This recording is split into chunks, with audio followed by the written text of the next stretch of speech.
They were the smiling faces of the Brady Bunch, 1969-1974, a TV family that embodied warmth, humor, and the perfect suburban dream. But behind the laughter and catchy theme song, time has written a different story. What became of the actors who once played America's most beloved family? Did fame protect them, or did tragedy strike when the cameras stopped rolling? Some are gone forever. Who remains and who was lost too soon? Robert Reed, forever remembered as the stern yet loving patriarch Mike Brady on The Brady Bunch, 1969-1974, was born on October 19, 1932 in Highland Park, Illinois. He was 37 years old when he first stepped into the role that would define his television career, portraying an idealized father figure that millions of American families looked up to. Before and after The Brady Bunch, Reed appeared in several TV series and films, including The Defenders, where he played lawyer Kenneth Preston, a role that earned him critical acclaim. Despite his success on screen, Reed's personal and professional life was far from the picture-perfect image he projected on television. Off-set, he often clashed with producers of The Brady Bunch over its lighthearted scripts, believing the show failed to tackle real issues that American families faced. This tension created distance between Reed and the rest of the production, even though his performance remained iconic. Financially, Reed earned well from acting, with his net worth, at the time of his death, estimated at around $3 million, though he never lived extravagantly.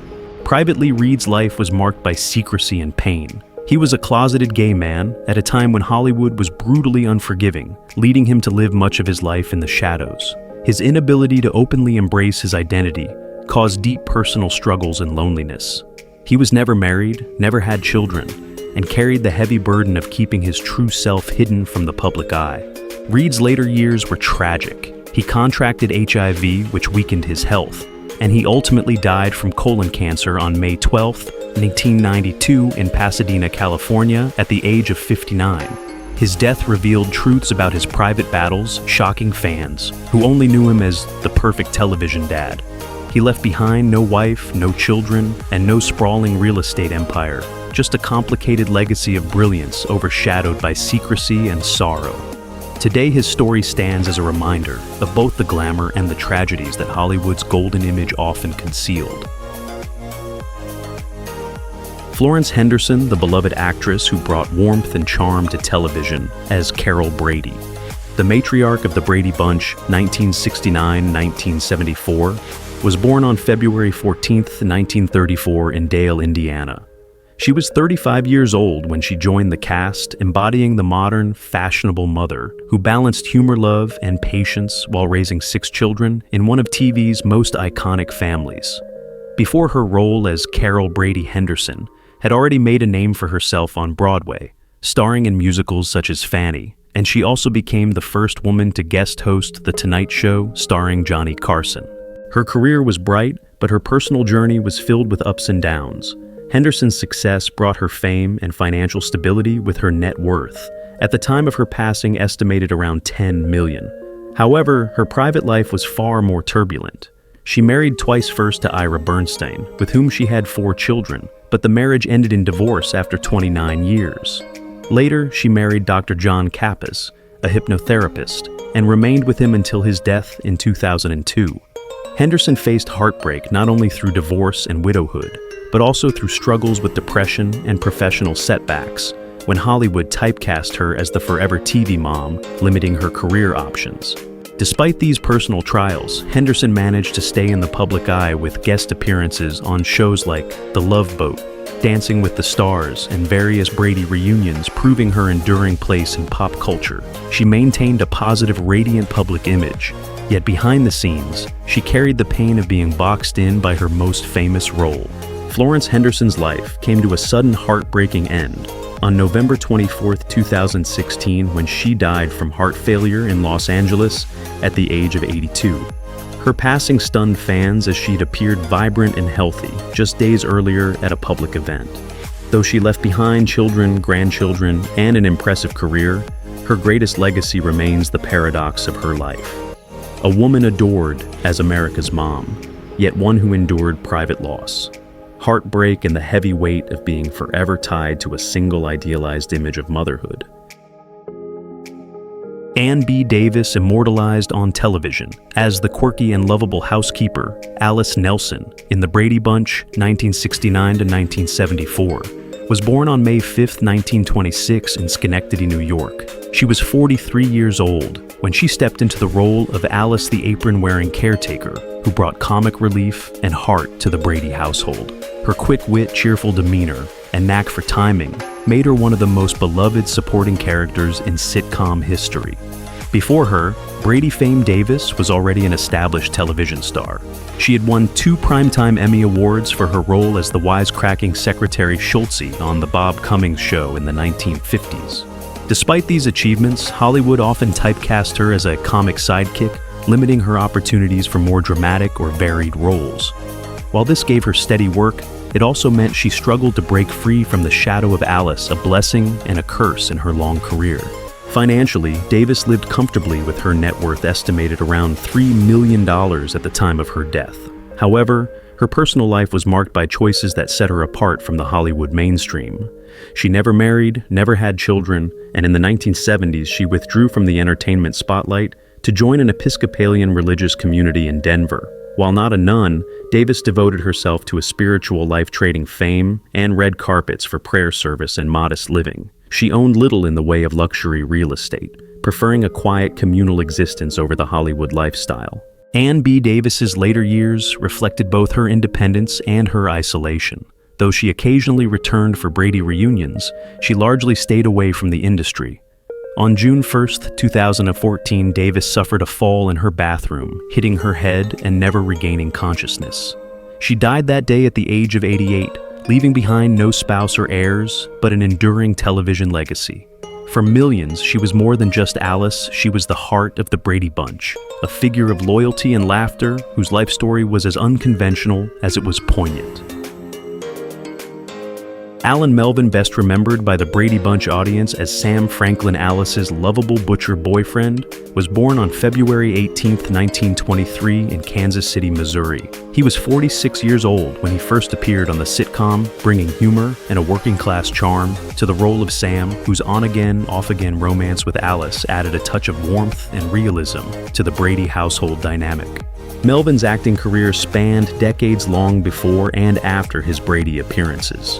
He became a familiar face on television through roles like CPL, Henshaw on The Phil Silvers Show, recurring stints as Barney Hefner on All in the Family, and Archie Bunker's Place and Voice, acting in cartoons such as Magilla Gorilla and Scooby-Doo.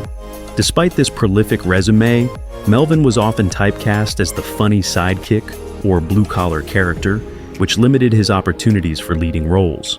This struggle to escape supporting parts became both a professional frustration and a career reality. Financially, Melvin did well, earning enough to maintain a comfortable lifestyle with an estimated net worth around $2 million at the time of his death. Unlike many Hollywood actors, he avoided major scandals and instead led a relatively private life. He married Amalia Faustina Sestero in 1944, a union that lasted over 6 decades until his death, a rare Hollywood love story.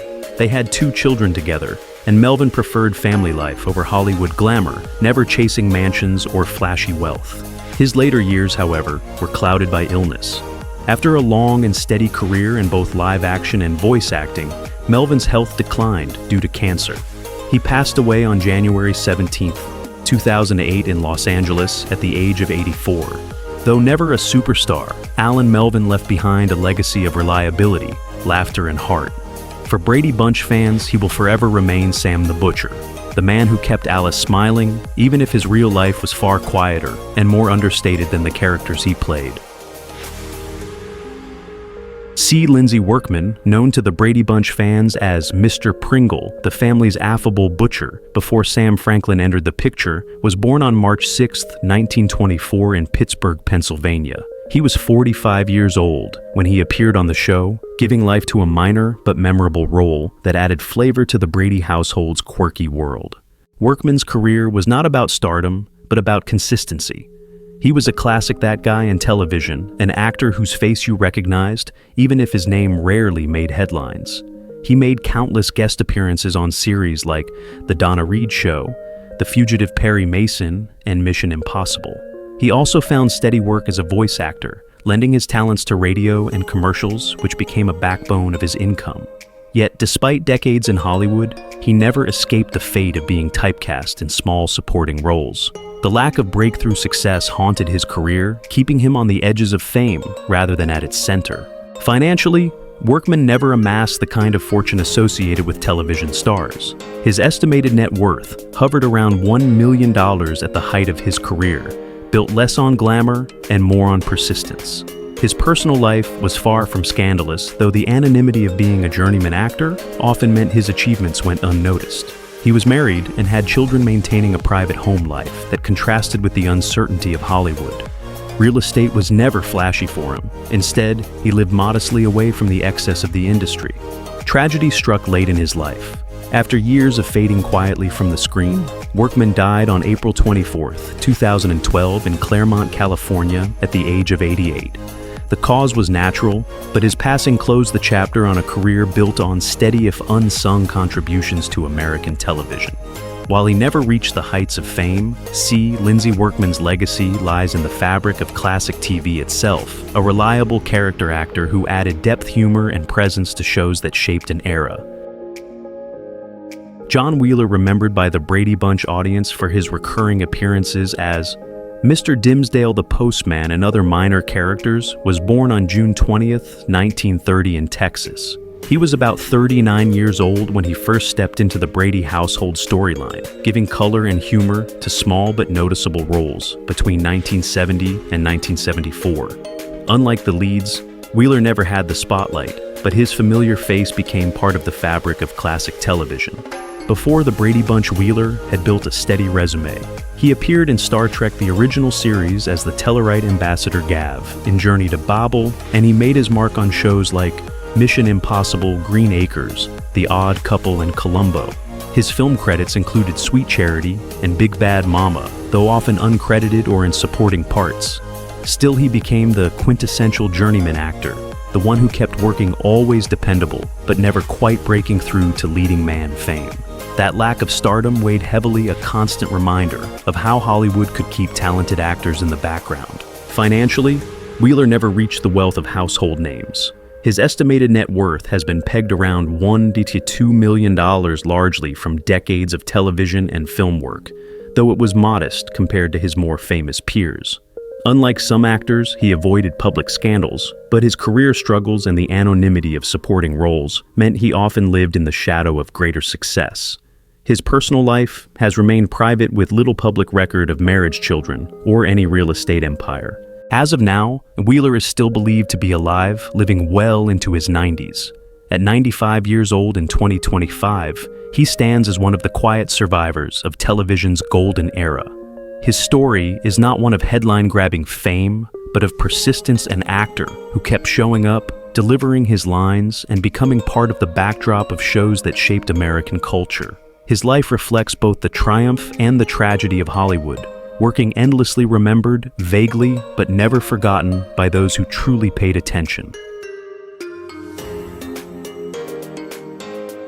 Jim Backus, who popped up on the Brady Bunch as Mike Brady's boss, Mr. Matthews was already a seasoned star by the time he entered the Brady universe. Born on February 25, 1913 in Cleveland, Ohio, he was 56 years old when he first appeared on the show, bringing with him a wealth of Hollywood experience and a recognizable voice that had already become iconic. To Brady fans, his role was brief, but for the broader television audience, Backus was unforgettable. Before his Brady cameo, Backus had carved out a unique place in American pop culture. He was the voice of the nearsighted cartoon character, Mr. Magoo, a role that earned him fame across generations. And he later cemented his status as the pompous millionaire Thurston Howell III on Gilligan's Island. He also appeared in films like Rebel Without a Cause alongside James Dean. Yet for all his successes, his career was not without hardship. Typecasting became his greatest enemy. Hollywood pigeonholed him into comedic caricatures, which made serious roles nearly impossible to land. His flamboyant, over-the-top characters brought laughs, but they overshadowed his range as an actor, leaving him trapped in a persona he couldn't escape. Financially, Backus enjoyed considerable success, building an estimated net worth of around $5 million by the time of his death. He married twice, with his second marriage to Henny Backus, lasting from 1943 until his death, a rare Hollywood love story of loyalty and endurance. They had no children, and while Backus lived comfortably, his lifestyle was not about empire building or massive estates. It was about stability, with a modest collection of real estate and a quiet home life with Henny. The most tragic chapter of his life came with illness. In the 1970s, Backus was diagnosed with Parkinson's disease, a condition that steadily eroded his health and career. By the 1980s, the disease had forced him into retirement, robbing him of the energy and expressiveness that made him beloved. On July 3, 1989, Jim Backus died from complications of pneumonia at the age of 76. His death closed the book on a career filled with laughter and memorable characters, but also one overshadowed by the tragedy of being trapped in roles that both made him famous and limited his legacy. To Brady fans, he was a small part of the story, but to television history, he was much larger than life. Jack Collins, remembered by the Brady Bunch fans as Mr. Phillips Mike Brady's no-nonsense boss at the architectural firm, was born on August 24, 1918 in Brooklyn, New York. He was 51 years old when he first appeared on the sitcom, often serving as the stern authority figure who challenged Mike's professional decisions. Though his role was recurring and secondary, it gave the Brady universe a brush with the real-world pressures of work life. Collins' career stretched far beyond the Brady household. He became a familiar face on American television throughout the 1960s and 1970s with roles on shows like Perry Mason, Bewitched Columbo, and Happy Days. He also had supporting roles in films such as The Towering Inferno and The Sting. Yet, as with so many character actors, Collins never achieved household name status. Hollywood often cast him as the stern executive lawyer or authority figure, and the typecasting kept him stuck in a narrow box, preventing him from breaking out into more dynamic roles. This lack of versatility in casting became the quiet frustration of his career, always working, always visible, but never celebrated as a star. Financially, Collins earned steadily, but never reached the extravagant heights of major Hollywood players. His estimated net worth at the peak of his career hovered around $1 to $2 million, enough to provide stability, but far from fortune. He led a private personal life with little public knowledge about his marriage, children, or real estate. Unlike some of his peers, Collins never faced scandal or public downfall, but the obscurity of being just another TV boss carried its own kind of invisible disappointment. Collins' story ended in Los Angeles, where he died on January 31, 2005, at the age of 86. The cause was not widely publicized, reflecting the quiet nature of his career and passing. Today, he is remembered less for star power and more for reliability, an actor who filled the necessary gaps in stories, the authority figures that protagonists had to navigate. For Brady Bunch fans, Jack Collins was Mr. Phillips, the boss who loomed over Mike Brady's career. For Hollywood, he was another working actor whose legacy lies in persistence, not fame, and whose life was marked more by quiet survival than glittering success. Leonard Bremen, who showed up on the Brady Bunch in the early 1970s as a minor but memorable supporting player, was born on November 29, 1915 in New York City.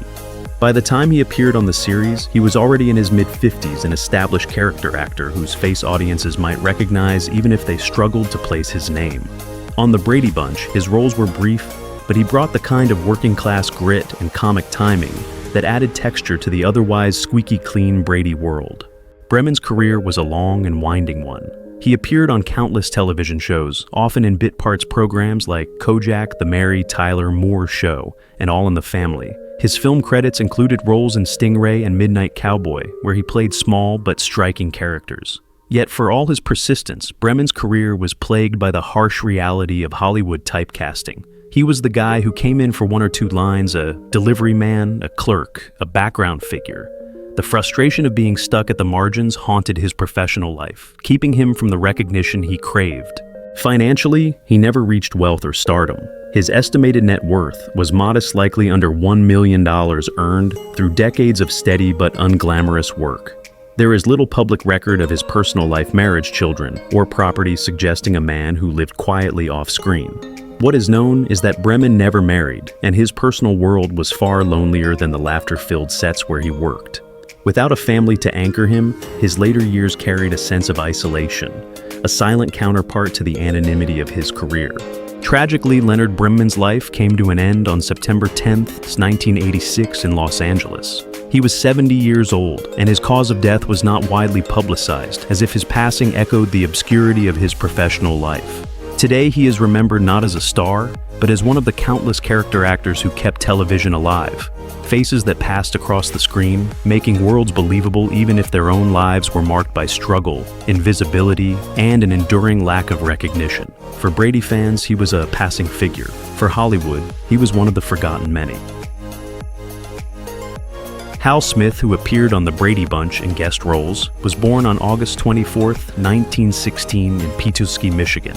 By the time he stepped into the Brady household in the early 1970s, he was already in his mid-50s, a seasoned character actor whose voice and face were deeply ingrained in American pop culture. To Brady Bunch fans, his appearances were small, but to television, History Smith was much larger. He was the voice of countless animated characters and the unforgettable Otis Campbell, the lovable town drunk on The Andy Griffith Show. Smith's career was wide-ranging. In addition to his Brady cameo, he guest starred on shows like Green Acres, The Addams Family, and I Dream of Jeannie. But his greatest legacy may lie in voice acting. He brought to life characters in Winnie the Pooh, The Flintstones, and dozens of Disney and Hanna-Barbera productions, becoming a hidden giant of Saturday morning television. Yet, despite this prolific work, he rarely achieved the recognition he deserved. Hollywood kept him behind the curtain, his voice adored by millions of children who never knew his name. That invisibility became the bittersweet irony of his career, wildly successful, yet underappreciated. Financially, Smith lived comfortably, though not extravagantly. His estimated net worth at the time of his death was around $1 to $2 million, enough for stability, but far from the fortunes of A-list stars. He lived privately with his wife Louise, to whom he was married from 1936 until her death in 1992. The couple had no children, and Smith's later years were spent mostly in quiet, away from the spotlight, his career overshadowed by younger, louder names. The final act of Smith's life was marked by illness. On January 28, 1994, he died in Santa Monica, California, after suffering a heart attack. He was 77 years old. His death closed the chapter on a man who had been everywhere and nowhere, at once seen in fleeting guest roles, heard in beloved cartoons, but rarely celebrated as a star. For Brady Bunch fans, he was just a brief character. For Hollywood insiders, he was the unsung backbone of television, a man whose voice shaped childhoods, even as his own life ended in quiet obscurity. Pitt Herbert, who turned up on The Brady Bunch in the early 1970s in a minor but recognizable guest role, was born on May 5, 1914 in Pittsburgh, Pennsylvania. He was already in his mid-50s when he joined the Brady universe, playing authority figures or professionals that added a touch of real-world grounding to the otherwise lighthearted family sitcom. While his time on the show was short, his presence fit the mold of his entire career, dependable, steady, and often overlooked. Herbert had been working in television and film long before the Brady Bunch. He appeared on popular series like Bewitched, The Andy Griffith Show, and Gomer Pyle USMC, where he often played doctors, lawyers, or businessmen. Hollywood saw him as a reliable suit actor, the kind of performer who filled out the background of stories with credibility. But that reliability came with a price. Like many character actors, Herbert found himself typecast, never able to break into larger, more dynamic roles. This sense of being stuck in the shadows became the quiet tragedy of his professional life, always needed, rarely remembered. Financially, his career provided stability, but not extravagance. His estimated net worth never rose above $1 million, and unlike stars who lived in luxury, Herbert maintained a modest lifestyle. His personal life was private, with little known about marriage, children, or property. He carried none of the scandals that plagued so many Hollywood names, but anonymity itself was a burden. His work touched millions, yet his name faded into obscurity.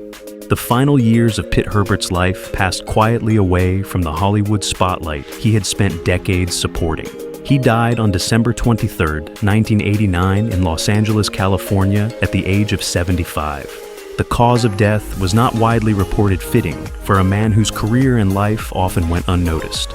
Today, Herbert remains one of the countless character actors who built television's golden age from the sidelines, faces without fame, voices without legacy. For the Brady Bunch fans, he was a passing presence. For Hollywood history, he was another reminder of the cost of being forever in the background. Herb Vigran, who made a guest appearance on the Brady Bunch during its run in the early 1970s, was born on June 5, 1910 in Cincinnati, Ohio. He was already in his 60s when he stepped into the Brady household in one of his countless everyman roles. Judges, clerks, salesmen, the kinds of characters he had been playing for decades. Though his time on the series was fleeting, it fit perfectly into a career defined by being the familiar face in the background of American television. Vigran's career spanned over 40 years, with more than 350 appearances on television and film. He turned up Everywhere I Love, Lucy Dragnet, The Adventures of Superman, Perry, Mason, Gunsmoke, The Mary Tyler, More Show, and Bonanza. On the big screen, he worked alongside stars like James Stewart and Danny Kaye, but rarely in roles that put his own name on the marquee. Hollywood typecast him mercilessly as the nervous clerk, the nosy neighbor, or the bumbling official, small roles that kept him working, but never allowed him the satisfaction of stardom. The biographical irony of Herb Vigran was clear. He was always on screen, but almost never recognized. Financially, decades of steady work earned him stability, though never riches. His estimated net worth lingered around $1 to $2 million, enough for comfort, but far from the fortunes of leading actors. Little is known about his personal life, though he was married and had children. He lived quietly without scandal, and never indulged in the Hollywood excess of mansions or luxury estates. His real estate holdings were modest, reflecting his journeyman status, an actor who worked constantly, but without the rewards of fame. Herb Vigran's story ended on November 29, 1986 in Los Angeles, where he died of cancer at the age of 76. His passing barely made headlines, a fate almost cruel for someone who had given so much of his life to the screen. Today he is remembered by sharp-eyed fans of classic television as that guy, the actor who seemed to be everywhere, but remained largely anonymous. On the Brady Bunch, he was a small part of the tapestry, but his larger legacy is bittersweet. A man who lived in the shadows of stardom, visible to all yet known by few. Jackie Coogan, remembered by the Brady Bunch audience for a guest appearance in the early 1970s, had already lived a lifetime in Hollywood by then. Born on October 26, 1914 in Los Angeles, California, he was one of the first true child stars rocketing to fame in the silent era, alongside Charlie Chaplin in The Kid, 1921. Decades later, when he showed up in the Brady household, he was in his late 50s, no longer the angel-faced boy of silent films, but a seasoned performer whose life story carried both triumph and tragedy. Coogan's career arc is one of the most infamous in Hollywood history. As a child, he earned millions, only to see nearly all of it squandered by his parents, a betrayal that led to the creation of the Coogan Law, which protects child actors' earnings to this day. Reinventing himself as a character actor, he worked steadily on television and stage, but it was his role as Uncle Fester on The Addams Family in the 1960s that cemented his place in pop culture forever. His appearance on the Brady Bunch was small, but it symbolized his survival in an industry that had nearly destroyed him. Financially, Coogan never regained the fortune he lost as a child. By the 1970s, his estimated net worth was modest, somewhere between $250,000 and $500,000. He lived more quietly, his earnings largely tied to acting residuals and modest real estate holdings. Despite his struggles, he carried himself with humor and resilience, making him one of Hollywood's most sympathetic figures.